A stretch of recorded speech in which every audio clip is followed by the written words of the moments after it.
What is going on, my YouTube friends, my Patreon friends? How's everybody doing? Hope everyone's doing well. I got a Patreon request from our friend Debbie. This is a McFLY song called, what was this one called? Josephine. Josephine. This is from Rio 2022. Man, that's not that long ago. That was only 2 years ago. I've been watching some like really early McFly. I've been getting some like more recent McFly. I think they had a hiatus, right? There was a little break that they took in between.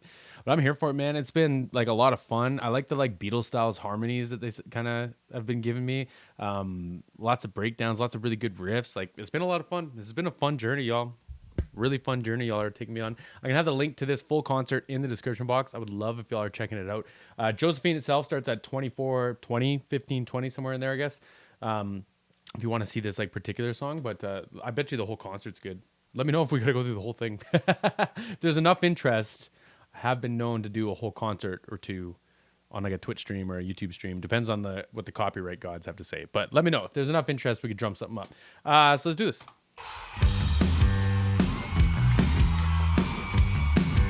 Great bass tone.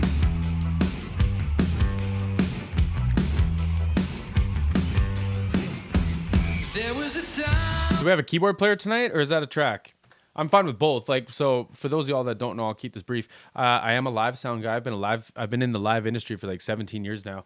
And the band that I'm currently working with, we use a little bit of backing track. So totally within my tolerance. I'm just curious. I don't know if I've noticed like keyboards before in a McFly song live.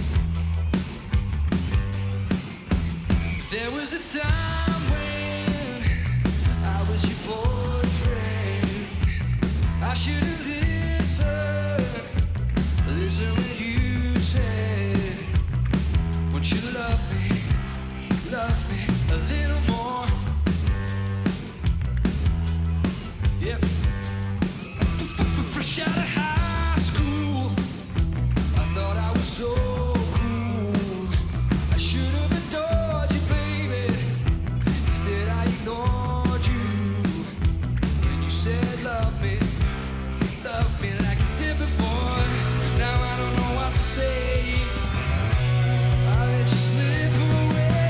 Josephine, I just wanna feel close to me. Can't you see a bit of ghost in me?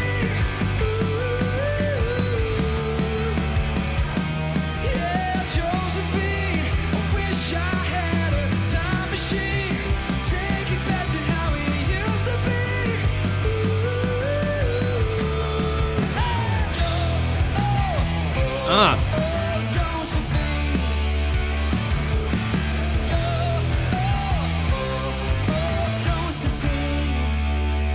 Real punchy bass tone, man. It's a great bass tone. What is that, a Stingray?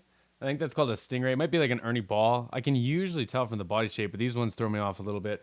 The Eddie Van Halen guitar is a nice touch. You can see him playing with the whammy bar a little bit, a trem bar. So those ones, let's see if I can find like a good still of it without looking too far. Yeah, there's one. So here, if you can see on the tiny little screen play, there's 3 locks here. Yeah, 3 locks there. There's also locks over here. So you actually feed the string in like backwards, right? Or you cut the end off, but I usually feed them in backwards and then cut off the excess over here. But what it is it's locked. So it's actually like a locking nut and bridge. And you can play with that trem bar. And in theory, the guitar shouldn't go out of tune, right? So if you have free, like floating, it's kind of a bad way of putting it. If you just have like standard bridge and nut, then you run the risk of the strings actually moving. So like if you pull the whammy bar up and you bend the guitar up, then you risk the rounds of the string actually moving in the nut or stretching the string, which will happen too. But when you go down, you risk the same thing. The tension comes off and it can fall out of tune again. So in theory, and in the nicer ones, they usually don't fall out of tune. Charvel does a good job of this. The really nice Jacksons will do a good job of this. The Eddie Van Halen guitars are really nice. They should like do a good job of that too. He probably wouldn't play it if it fell out of tune. But it's neat to see, man. It's neat to see. I like that he was actually playing with it too. You can do like all the dive bombs. There's all kinds of tricks you can do with these things, and they're supposed to stay in tune. Like in theory, they stay in tune, right? They're a pain in the ass to tune. You have like micro tuners over here. There's like little dials for tension, but that's just for like close settings. So like if you travel in a cold tour bus, like if you're driving and it's like chilly out, like in the northern states or in Canada, and this is just like in a like storage bay underneath the bus, then it's probably gonna fall out of tune a little bit. And if it's like within a few cents, then you can fix it with these like these kind of micro tuners here. But if you have to retune the whole guitar, you got to pull these nuts off, these like locks off, and then you can use these. Because otherwise, like the only thing that you're changing the tension of really is from the lock to the tuning key. If you leave them on, right? So it doesn't really do you any good with those on. So they're interesting. They're a pain in the ass for like the guitar techs, but when you're a big band, man, you got guitar techs for that. That's their job. They're gonna do it anyways, right?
Big note.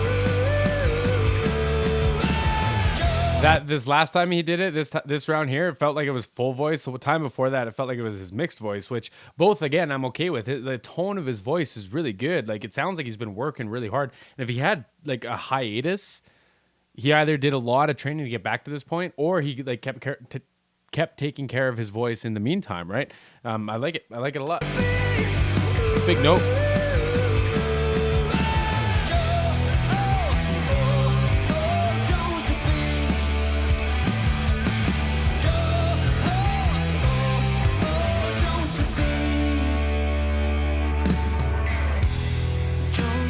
Nice. Don't say there's not a chance for me. Girl, my heart breaks when I see you cry. Josie, won't you save the last dance for me? Last dance for me. Take my hand, take my soul, take my life. That's high, man. That's high. Josephine, I just want to feel you close to me. Can't you see me the ghost of me? Ooh. Yeah, Josephine, wish I had a time machine. Take it back to how it used to be.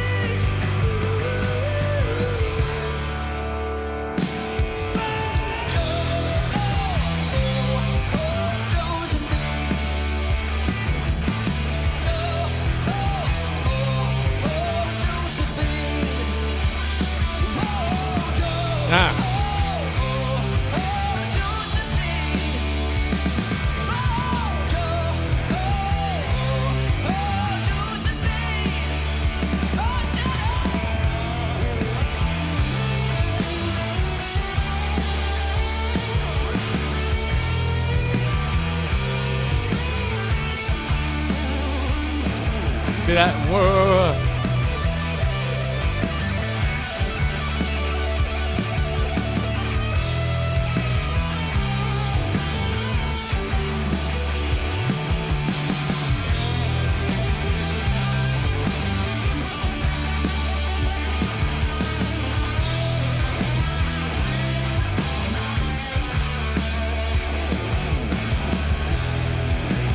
It would be rude to play a solo on an Eddie Van Halen guitar without finger tapping. I said what I said.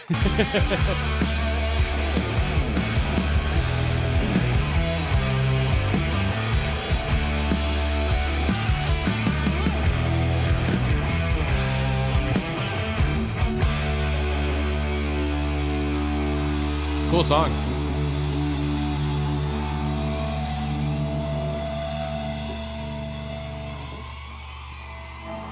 Yeah, cool song, man. I don't know if it's just like the luxury of having better live recordings nowadays, because Like we have digital consoles, man. They'll print everything out channel for channel, and then you can go and re-edit it and pose. Like it's way better than it was, say, 15, 20 years ago, right? Way easier too. So I don't know if it's just the luxury of that, or like if the band has maybe matured, but like that was tight, man. Like they were locked in. They felt really well rehearsed. Everything was really clean. Even like the guitar solo, I think was, I don't want to say like significantly better played or performed than some of the other guitar solos I've seen, but like it felt more confident or something, cleaner. Yeah, like something like that, you know?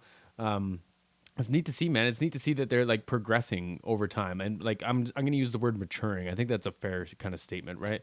But I like that. It's like great sound. Drum kit sounded great. The bass really like pleasantly surprised me, I guess. Like it was real punchy, real nice and clear, real like weighty still.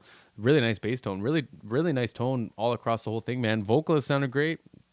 Checks all my boxes. I appreciate this one. This was a good one. I'm gonna have a link to this video in the description box. Thank you for the request. Thank you for all the love and support from the McFly fan base. I think I asked in my last video what they were gonna be called, but I filmed 2 tonight, so y'all have to give me a break on that. We'll see y'all on the next one.